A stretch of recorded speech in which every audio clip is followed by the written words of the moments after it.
Welcome back, everyone, to another deep dive. Today, we're looking at something pretty fundamental for anyone who's interested in small multi-engine airplanes. We're going to be talking about weight and balance calculations. Okay. We've got a weight and balance handbook as our main source today. Mm-hmm. And I think for our listeners, we're really going to try to break down how pilots ensure that their aircraft are operating safely within limits. Right. So it's really about understanding all those numbers that go into making sure that a plane flies properly. Yeah. We're going to be looking at examples of typical data for a light twin, Okay. and also the methods for calculating and confirming that everything is within limits. Right. Our mission today is to pull out the core principles and to try to make them as clear as possible for everyone listening. Yeah. I think a good way to think about this is we're going to be exploring examples of real weight and balance figures. Right. The diagrams that help visualize these concepts, the step-by-step processes for doing the math, and then the charts that pilots actually rely on to know if they're good to go. Right. And if they're within the safe zone. Absolutely. It's all about seeing how these pieces work together to guarantee a safe flight. All right. So let's get into it with the basic stuff. Okay. The very basic weight and balance data. Right. Our source introduces us to the datum. Uh-huh. What is the datum, and why is it the starting point for all this? Yeah, so the datum is kind of like, mile marker 0 on a highway. Okay. But on an airplane, it's a very specific point. Okay. And on this airplane, it's the forward face of the fuselage bulkhead. Right. It's just ahead of the rudder pedals. Okay. And it's really important because it's the fixed reference line Right. from which all horizontal distances are measured. Okay. So it's crucial to have this consistent origin for locating different components of the aircraft. Got it. And ultimately, locating the center of gravity of the entire aircraft. Right. Without it, we'd be trying to measure from a moving target, which would be Right. That wouldn't work very well. not very easy. So the datum is that fixed starting point. Absolutely. So then when we encounter this term arm, Yeah. what is the arm in relation to the data? The arm is basically the horizontal distance, Okay. measured in inches in this case, Right. from the datum to the center of gravity of a particular item on the aircraft. Right. So for the seats, the fuel tanks, baggage compartments, they all have their own arm measurements. Got it. And we've got some specific numbers here. Yes. For the seats, it's plus 37 inches for the first row, Mm-hmm. plus 75 for the second, and then plus 113 inches. Right. For a single seat in the very back, which also has a 200-pound limit. Yep. What does that plus sign tell us? That plus sign just means that the item is located aft or behind the datum. Okay. If we saw a negative sign, it would mean it's forward or ahead of the datum. Got it. And these pluses and minuses are super important when we get to calculating moments. Right. Because they tell us which way the weight is trying to rotate the aircraft Okay. around the datum. Makes sense. Yeah. We also see fuel listed at plus 61 inches with a usable capacity of 103 gallons Uh-huh. and oil at minus 3.3 inches. Right. It's interesting that even fluids have their specific weight and balance considerations. Absolutely. Everything that goes on the plane Right. impacts its weight and balance. And then baggage? Yep. Forward at minus 15 inches with a 100-pound limit, Right. and aft at plus 113 inches with a 200-pound limit. Yep. So it really highlights how where you place things matters. Exactly. Yep. Placement is just as important as the weight itself. Yeah, it's not just how much weight you're carrying, but where it is. Exactly. The location has a direct impact on the aircraft's center of gravity. Okay. And that leads us to another really important concept, the CG range. Right, yeah. And our source gives some specific examples Hi.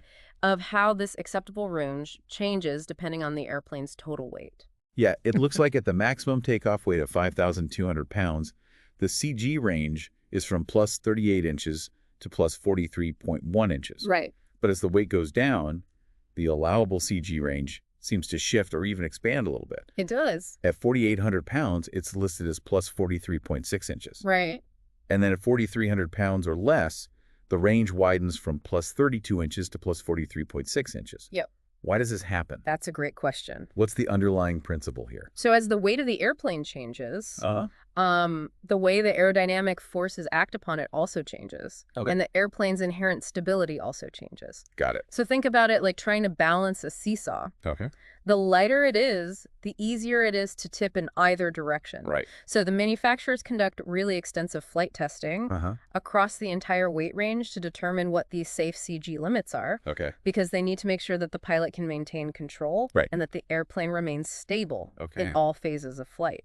So these shifting CG limits are there to accommodate those changes in how the airplane flies at different weights. Makes sense. So it's really about ensuring continued safe operation. You wouldn't want the weight distribution to be too far forward, Exactly. making it nose heavy and difficult to control, or too far aft, making it unstable. Right. You want to make sure that the airplane is going to fly predictably. Right. And prone to stalls. Absolutely. So these limits really define that safe operating envelope. They do. Okay.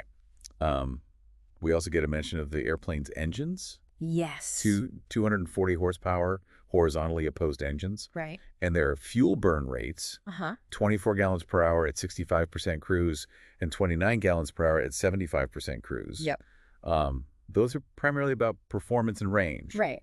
But how do they factor into weight and balance? Well, those fuel burn rates directly influence the aircraft's weight as it flies. Okay. Because as the engines are using fuel, the total weight's going down. And because those fuel tanks have a specific arm location, as that weight is reduced, it changes the center of gravity. Okay. So for longer flights, particularly in aircraft with fuel tanks that are located far forward or aft of the CG, this fuel burn and CG shift can be pretty noticeable. Okay. Which is why pilots need to account for it in their planning, and sometimes even during the flight itself. Okay. So figure 6.2 in our source gives us a nice visual summary. Yes, it does. Of some of these key values. So we can see the datum, the arms for the front and second rows of seats, the third seat baggage area, and the fuel tanks.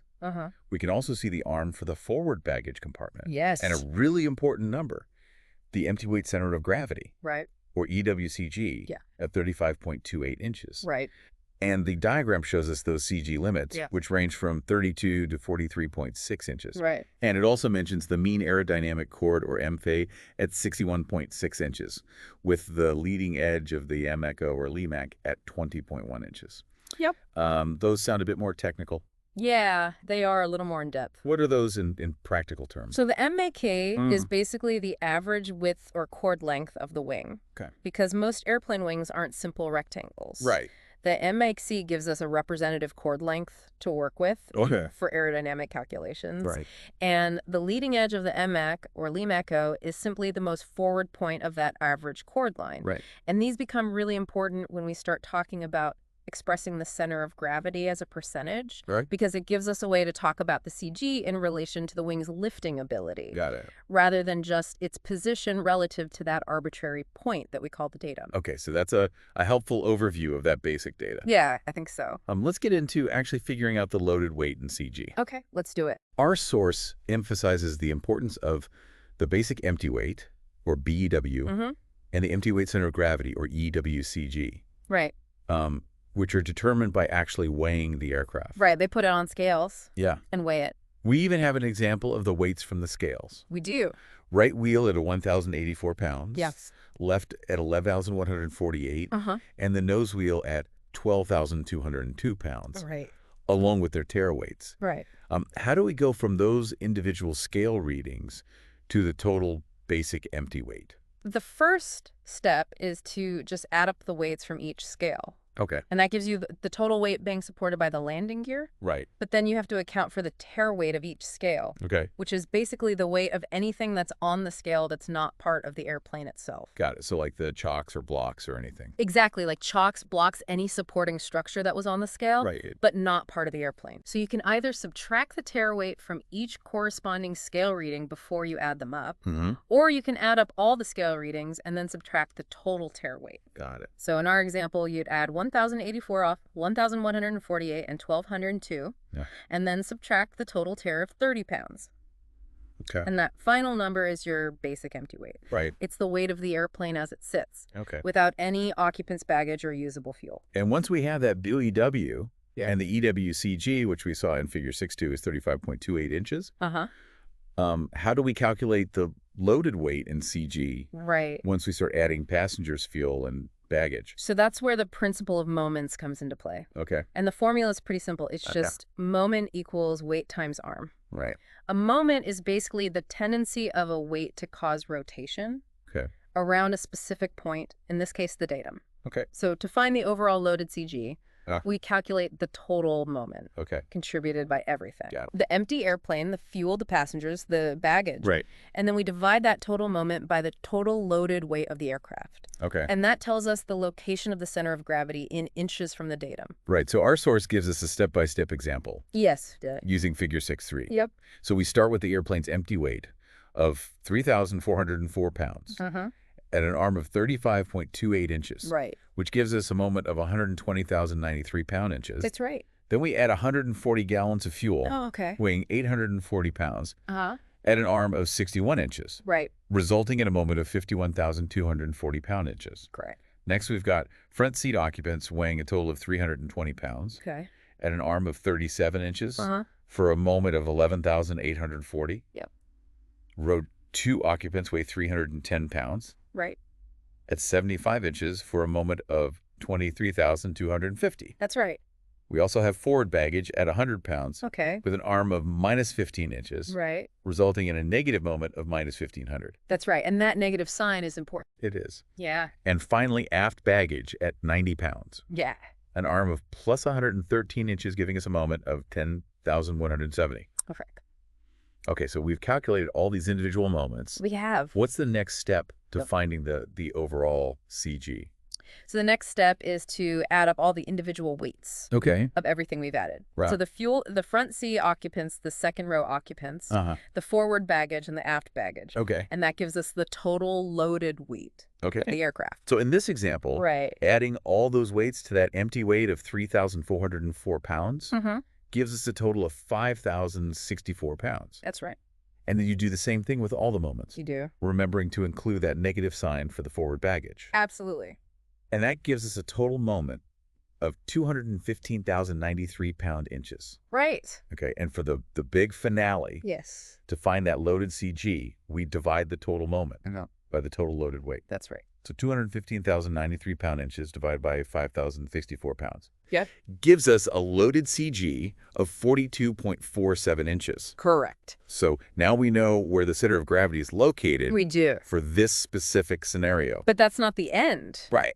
Calculating that loaded CG isn't the final step. Right. We need to make sure that it falls within the limits. We need to make sure that calculated CG, along with the aircraft's weight, Mm-hmm. is within the safe operating limits that the manufacturer has established. Okay, and so that leads us to verifying that the weight and CG are within those allowable limits. Right.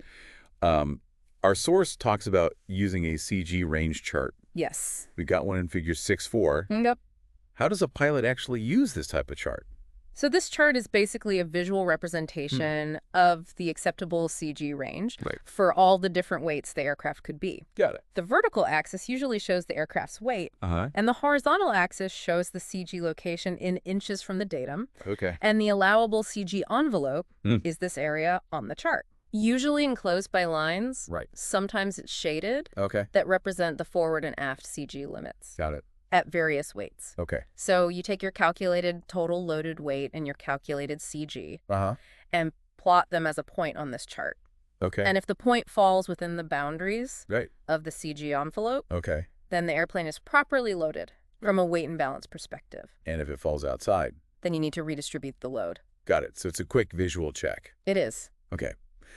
So in our example, with a loaded weight of 5,064 pounds and a CG of 42.47 inches, Uh-huh. the source tells us that when we plot those on the chart, Yep. the point is inside the allowable envelope. It is. So we've confirmed that for this specific loading scenario, the airplane is within those safe weight and balance limits. Yes. Okay. Our source also talks about determining the CG as a percentage Right. of the mean aerodynamic chord, or MS. Mm-hmm. We talked about ME and LEMAC earlier. Why is it also important to express the CG this way?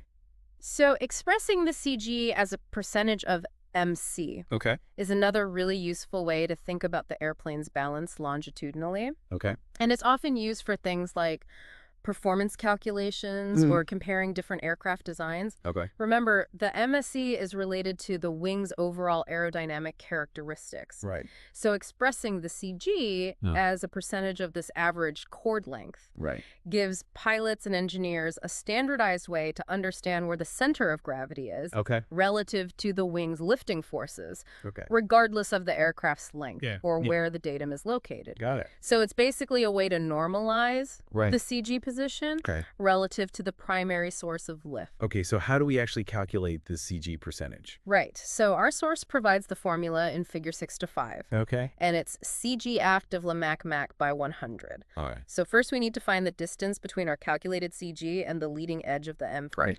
In our example, the loaded CG is at 42.47 inches, and the LMAC is at 20.1 inches. Okay. So the CG after the LMAC is just 42.47 minus 20.1, which equals 22.37 inches. Okay. So that tells us that our center of gravity is 22.37 inches behind the leading edge of the average wing chord. Got it. Then we take that distance and divide it by the length of the EMAG, which is 61.6 inches, and then multiply by 100 to express it as a percentage. Okay. So 22.37 divided by 61.6 times 100 gives us approximately 36.3% EMAC-C. Okay. So that means that our center of gravity is located 36.3% of the way back from the leading edge of the mean aerodynamic chord. So that's a good way to visualize it. It is. In relation to the wing. Right. Okay. The handbook also introduces this idea of using weight and moment indexes to simplify these calculations. It does. Especially in pre-flight planning. Right. What are moment indexes and how do they help streamline that process? So moment indexes are basically a way to work with smaller numbers to represent the same moments that we've been calculating. Right. And typically the moment, which is weight times arm, is divided by a constant, usually 100 or 1,000. Okay. And that gives us the moment index. Right. The real benefit here is that by using pre-calculated tables of moment indexes for common items, like passengers' fuel and baggage at various weights, pilots can quickly look up these index values. Got it. Add them together to get a total moment index for the loaded aircraft. Okay. And then use that total index to determine if they're within that acceptable CG range. Okay. Often using a weight versus moment index chart. Right. So it reduces the need to do a bunch of big multiplications during pre-flight when you don't have a lot of time. Right. It can be super helpful. Our source mentions a weight and balance loading form in figure 6.6. And refers to moment index tables in figures 6, 7, 6, 8, and 6, 9. And it even gives an example of how to calculate a moment index for the front seats. It does. If the exact weight isn't listed in the table, it seems like you can break the weight down into components that are listed. Exactly. So if your weight is between two values in the table, you can usually get a pretty good estimate by interpolating. Or like the example shows, if your weight is higher than any single entry, you can break it down into a sum of weights that are in the table. Got it. So for 320 pounds in the front seats, we can look at that as 100 pounds plus 220 pounds. Okay. You find the moment index for 100 pounds, which is 105, and the moment index for 220 pounds, which is 231. Okay. And you just add them together to get 336. Got it. It's a good way to use what's available in the tables. Okay. So then we have a scenario for a specific flight with a cruise fuel flow of 16 gallons per hour, an estimated time en route of 2 hours and 10 minutes. And a required reserve fuel of 12 gallons. Leading to a total required fuel of 47 gallons. That's right. The example shows us takeoff and landing, weight and moment index calculations, derived from figure 6.6. Yes. For takeoff, we have a weight of 3,781 pounds. Okay. And a moment per 100 of 4,296. For landing, the weight is 3,571 pounds. Right. With a moment per 100 of 4,050. That's right. How do we use these moment index numbers to confirm that we're still within the limits? So that's where something called the moment limits versus weight envelope comes in. Okay. And we have an example of that in figure 610. Okay. And this chart plots the total weight of the airplane on one axis. Okay. And then the moment divided by 100 on the other axis. Got it. And the allowable operating envelope is a defined area on that graph. Okay. So to check if your loading is good, you plot your calculated takeoff weight Okay. and its corresponding moment per 100 value. And you do the same thing for your landing weight and moment per 100. Okay. If both of those points fall within the envelope, Uh-huh. then you're good to go. Okay. Your weight and center of gravity will be within the safe limits Got it. for those critical phases of flight. And the example in our source tells us Yep. that for a takeoff condition of 3,781 pounds and a moment per 100 of 4,296. Yeah. The plotted point falls within the envelope. It goes. And it also mentions that this moment per 100 value corresponds to a CG of about 114 inches. Yes, And it gives the specific CG limits for that takeoff weight, it does. which are 109.8 to 117.5 inches, Right. and confirms that that 114 inches is within those limits. Yeah, so it's kind of a double check to make Okay. sure everything is accurate. Okay. And then our source also notes the maximum allowable takeoff weight for this aircraft, Uh-huh. which is 3,900 pounds, Right. and the maximum zero fuel weight, Okay. which are other important limits that pilots always have to be aware of Right. And never exceed. and never exceed. Okay, well, this has been a really interesting deep dive It has. into weight and balance calculations. For small multi-engine aircraft.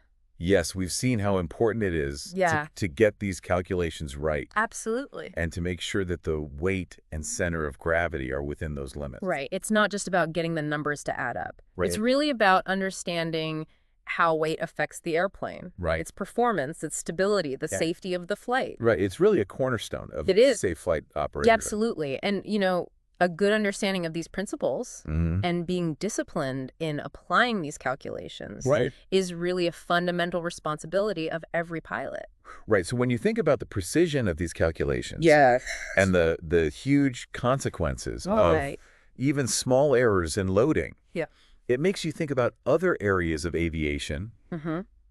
or even everyday life that require this kind of meticulous attention to balance Absolutely. and, that have these big implications Yeah. if you go outside those limits. It's a concept that goes way beyond the cockpit. It does. It really does. For sure. Gives you something to think about. Yeah, it does. Thanks for joining us on this deep dive. It was my pleasure.